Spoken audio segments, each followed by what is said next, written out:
Assalamualaikum warahmatullahi wabarakatuh. Perkenalkan, nama saya Syaibatul Fazrin dari kelas 7A dengan NPM 0321176083 dari Program Studi Pendidikan Bahasa dan Sastra Indonesia, Fakultas Keguruan dan Ilmu Pendidikan Universitas Pakuan. Dalam kesempatan kali ini, saya akan membuat sebuah video pembelajaran mengenai teks eksplanasi.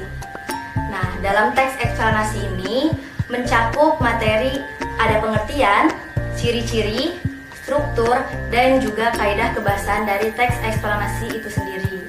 Nah, langsung saja yang pertama yaitu pengertian dari teks eksplanasi. Adakah yang sudah tahu apa itu teks eksplanasi? Ya, teks eksplanasi adalah teks yang berisi tentang suatu proses mengapa dan bagaimana peristiwa alam, ilmu pengetahuan, sosial, budaya, dan yang lainnya itu bisa terjadi. Lalu, setelah pengertian dari teks eksplanasi, ada ciri-ciri teks eksplanasi.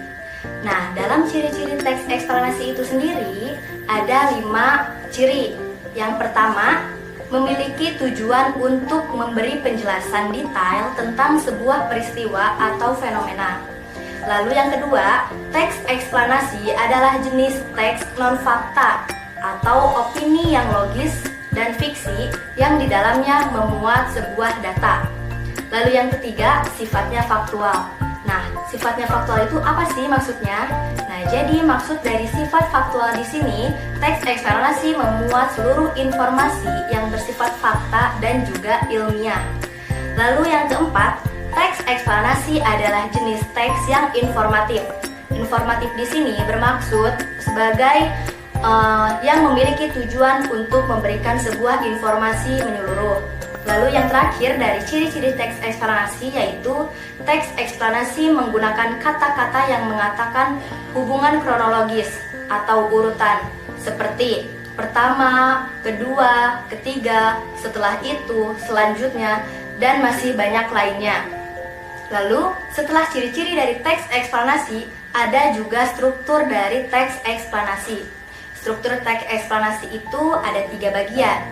Lah, yang pertama yaitu pernyataan umum.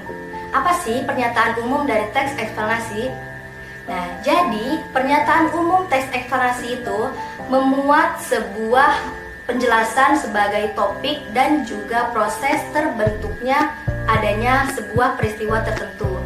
Nah, jadi pernyataan umum adalah struktur yang pertama dari teks eksplanasi, di mana menjelaskan peristiwa bagaimana bencana alam itu terjadi atau sosial kebudayaan yang terdapat dalam teks eksplanasi tersebut. Lalu yang kedua ada sebab dan akibat. Nah, struktur sebab dan akibat ini memuat sebuah penjelasan tentang tahapan peristiwa yang disusun dengan caranya itu bertahap. Dari mulai sampai akhir itu sangat bertahap dari sebab dan akibat terjadinya bencana tersebut atau peristiwa tersebut. Lalu yang terakhir ada interpretasi. Nah, interpretasi itu apa sih? Nah, interpretasi yaitu memuat sesuatu yang diuraikan dalam suatu teks, atau interpretasi bisa dikatakan sebuah kesimpulan dari teks eksplanasi itu sendiri. Nah, yang terakhir ada kaidah kebahasaan dari teks eksplanasi. Kaidah kebahasaan teks eksplanasi itu ada 6. Yang pertama itu kopula.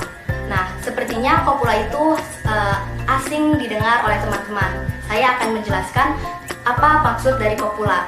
Kopula ini menjelaskan definisi kata, istilah, atau konsep yang berkaitan dengan suatu fenomena.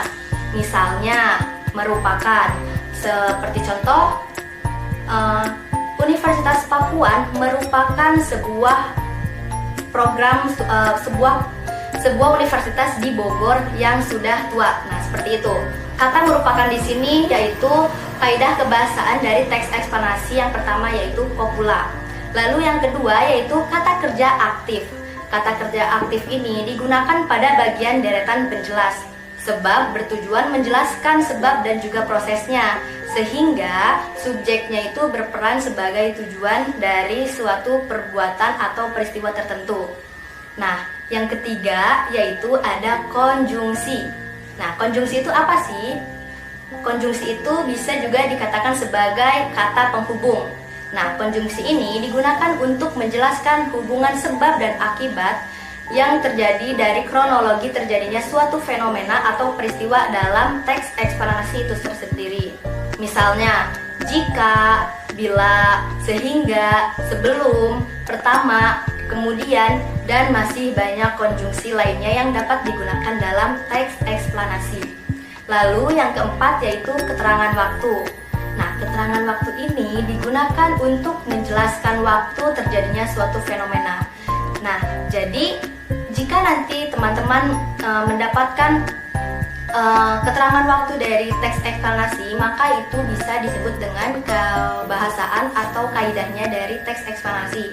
Yang kelima, ada istilah ilmiah. Istilah ilmiah itu apa sih? Nah, istilah ilmiah itu sesuai konteksnya kerap digunakan untuk memperjelas suatu definisi, hubungan sebab akibat, ataupun kronologi terjadinya suatu fenomena. Lalu yang terakhir yaitu kata ganti benda. Kata ganti benda ini digunakan untuk membantu menjelaskan non-personal seperti itu, ini, dan tersebut. Nah, teks eksplanasi ini juga hanya fokus pada hal umum seperti gempa bumi, banjir, hujan, udara, dan lain sebagainya. Nah, dari penjelasan materi yang telah saya jelaskan tadi, semoga dapat membantu teman-teman dalam mempelajari teks eksplanasi. Cukup sekian, terima kasih. Wassalamualaikum warahmatullahi wabarakatuh.